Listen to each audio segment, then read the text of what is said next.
तो हेलो बच्चों, कैसे हो। स्वागत है हमारे रघुवीर सर क्लासेस में।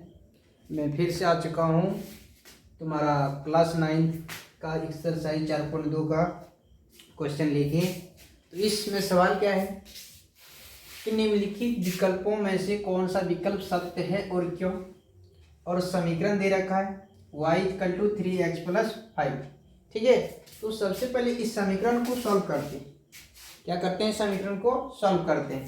तो समीकरण यहाँ पे देखो और ऑप्शन दिया है, एक पहला ऑप्शन है एक अद्वितीय हल है, दूसरा दे रखा है केवल दो हल है, और तीसरा अपरिमित रूप से अनेक हल है। ठीक है, तो इनमें से मेरा कौन सा ऑप्शन सही होगा। तो इसके लिए हम समीकरण का पहले हम सवाल को बनाते हैं, समीकरण को। तो एक कॉलम बनाते हैं, क्या बनाते हैं, कॉलम। ठीक है, तो इसमें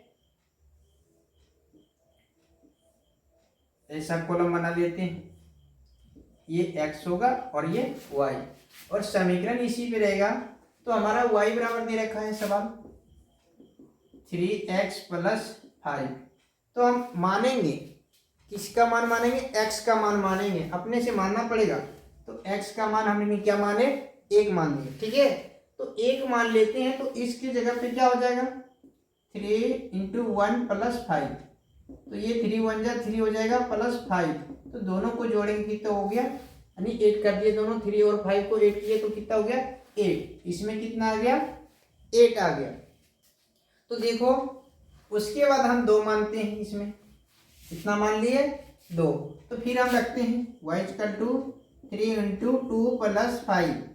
तो इक्वल टू लिखते हैं 3 2 = 6 हो गया +5।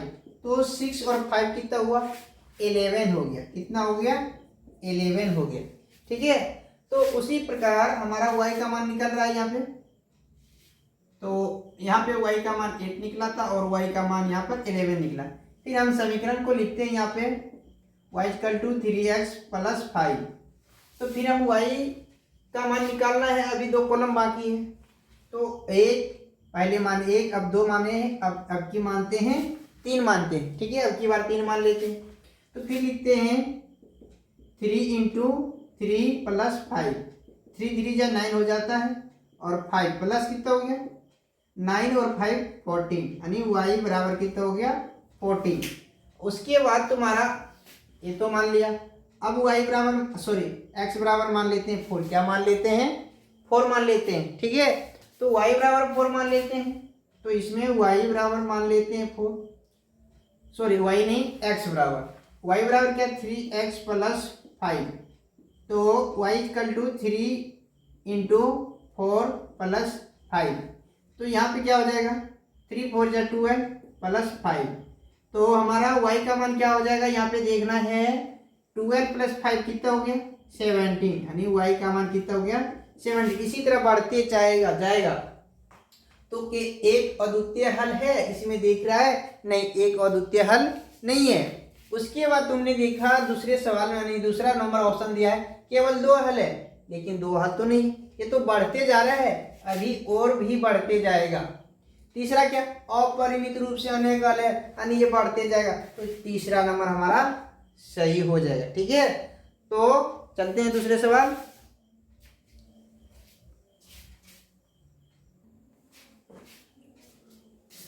तो देखो बच्चों, दूसरा सवाल हमने लिख लिया है, निम्नलिखित समीकरणों में से प्रत्येक के 4 हल लिखिए। इसमें क्या करा है 4 हल, एक नहीं 4। ठीक है, तो इसे हम कैसे सॉल्व करते हैं। तो पहला सवाल ये है, इसमें 4 हल निकालने हैं। तो इसका भी हम बॉक्स एक बना लेते हैं। ठीक है, तो कितने निकालने हैं, हमें 4 निकालनी है। ये हमारा x हो गया, ये y हो गया, और समीकरण हमारा दिया हुआ है ऑलरेडी। तो इसमें हमने सबसे पहले x का मान लेते हैं। ठीक है, तो हल में लिख देते हैं, माना x बराबर कुछ भी मान सकते हैं, 1 मान लेते हैं। क्या मान लिया 1। तो चलो समीकरण है 2x + y = 7 है। ठीक है, तो हमने x का मान कितना माने हैं 1, 2 × 1 + y = 7 है। ठीक है, तो 2 1 जा कितना हो गया 2 प्लस वाई इक्वल टू 7। तो वाई यहाँ ही रहेगा और ये 7 यहीं पे रहेगा, लेकिन ये 2 जो प्लस में है इस पर करेंगे माइनस में हो जाएगा। तो वाई इक्वल टू कितना हो गया 5। तो वाई का मान कितना निकला 5। चलते हैं फिर एक्स का मान हम रखते हैं, तो 2 रख लेते हैं। ये पहले क्या रखे 1, अब क्या रखते हैं 2, तो 2 रख लिए। तो समीकरण क्या है 2x plus y equal to 7। तो 2 into 2 plus y equal to 7, तो 2 2 जा 4 प्लस वाई इक्वल टू 7 हो गया। तो वाई इक्वल टू क्या हो गया 7, ये वाले प्लस में इस पर फिर किए तो माइनस में हो गया। तो वाई इक्वल टू कितना हो गया 3। तो वाई का मान कितना निकला 3। तो चलो यहाँ तक हो गया। फिर हम लिखते हैं और भी मान निकाल लेते हैं। कितने बोले हैं 4 हल निकालने हैं, 4 हल निकालने हैं हमें। तो उसके बाद देखो समीकरण हमारा है यानी x का मान हम ले लेते हैं, फिर क्या 3 ले लेते हैं। क्या ले लिए 3। तो समीकरण है 2x plus y equal to 7 है, ठीक है। तो यहाँ ध्यान देना है। तो उसके बाद हमें क्या करना है 2 into 3 plus y equal to 7 हो गया, ठीक है। तो उसके बाद देखो 3 2 जा 6 प्लस वाई इक्वल टू 7 है। तो वाई इक्वल टू कितना हो गया 7, ये प्लस में इस पर गया माइनस में हो गया। तो वाई इक्वल टू कितना हो गया 1। इसमें कितना आ गया मेरा वाई का मान 1 आ गया। चलो अब ले लेते हैं 4। एक्स का मान कितना ले लेते हैं 4 ले लेते हैं।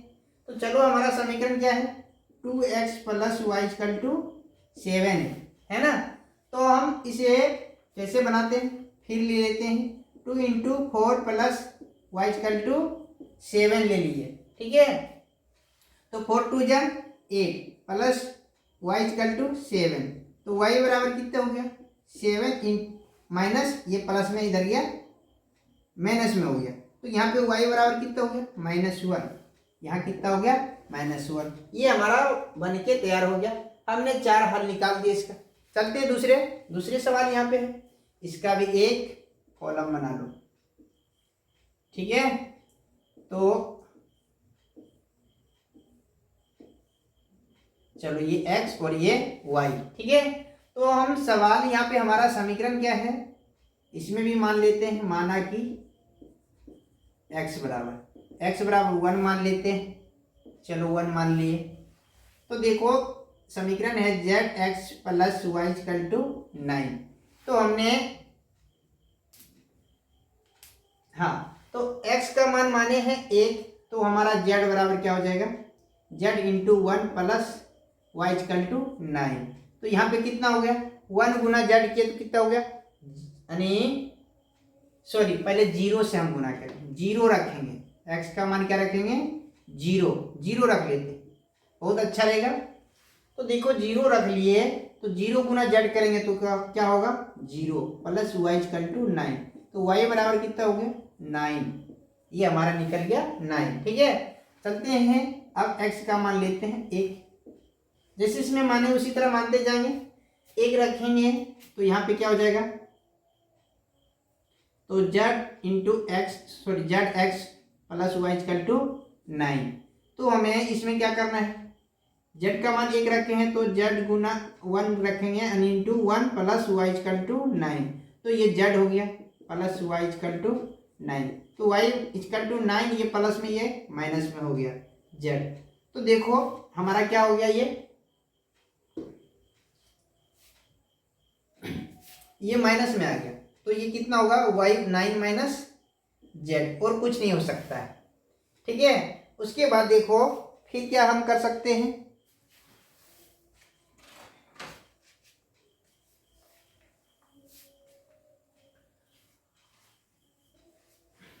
अब हम और क्या कर सकते हैं इसमें देखो दूसरा 2 तो हो गया, तीसरा और क्या लिख सकते हैं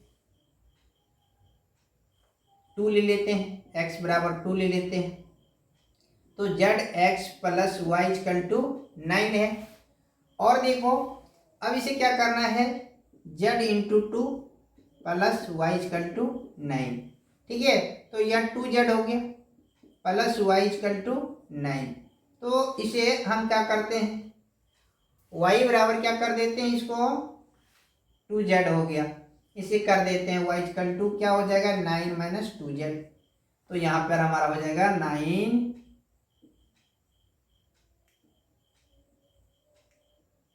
9 माइनस 2z।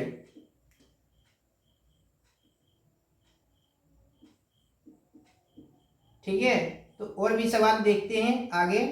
अब क्या मान लेते हैं, 3 मान लेते हैं इसके बराबर। ठीक है, 3 मान लेते हैं, तो x बराबर 3 मान लिया हमने। यहाँ पर z x plus y equal to 9 है ना। तो और देखो अब क्या माने हैं, 3 मान लिए हैं, तो यहाँ पे क्या हो जाएगा z into 3 plus y equal to 9। तो यहाँ पर 3z हो गया प्लस वाई इक्वल टू 9। तो वाई इक्वल टू क्या होगा 9 माइनस 3z। तो हम यहाँ पे लिख सकते हैं 9 माइनस 3, सवाल को यहाँ पे लिख देना है 3z। ठीक है, तो चलो यहाँ पर हो गया। सवाल तीसरा ये हमारा है, यहाँ पे सवाल का समीकरण दिया हुआ है। ठीक है, ये फर्स्ट का था, ये सेकेंड और ये थर्ड का। अब चलते हैं इसे भी सॉल्व करते हैं। कैसे सॉल्व करते हैं, इसे भी हम कॉलम बना लेते हैं। ठीक है, ये x और ये y। तो चलो y लिखा गया मेरा। हमारा x का मान यानी y का मान रखना है, इसमें y का मान रखेंगे, फटाफट आते जाएगा। y का मान 1 रख लेंगे। क्या मान रख लेंगे, 1। तो मान लेते हैं, माना कि y बराबर 1 है। ठीक है, तो y बराबर 1 मान लिए हमने। तो यहाँ पे हमारा समीकरण x equal to 4 into 4y है। तो हमने x इक्वल टू 4 इंटू 1, तो 4 1 जा 4। तो ये हमारा कितना गया, x का मान 4 हो गया। चलो अब यहाँ पे मान लेते हैं 2, y का मान क्या मानेंगे 2। तो 2 मान लिया हमारा समीकरण x इक्वल टू 4y। तो x इक्वल टू क्या हो गया 4 इंटू 2, तो 4 2 जा 8। कितना हो गया, ये 8 हो गया, है ना। अब देखो तीसरी निकालनी है। अब 2 माने थे, इसमें 3 मान लेंगे, y का मान 3 मान लिए। तो 3 मान लिए हमारा, देखो समीकरण है x इक्वल टू 4y है। तो x इक्वल टू क्या हो जाएगा, 4 तो लिखेंगे लेकिन y का मान गुने में हो जाएगा 3, यानी x इक्वल टू 4 3 जा 12। क्या हो गया 12 हो गया, ये हमारा 12 आ गया। ठीक है, चलते हैं y का मान फिर रखते हैं। अब की 4 रख लेते हैं, कितना रख लिए 4। तो x इक्वल टू क्या होगा, हमारा समीकरण है 4y। ठीक है, तो 4y है, तो इसमें क्या हो जाएगा x इक्वल टू 4 इंटू 4। तो x इक्वल टू क्या हो जाएगा 4 4 जा 16।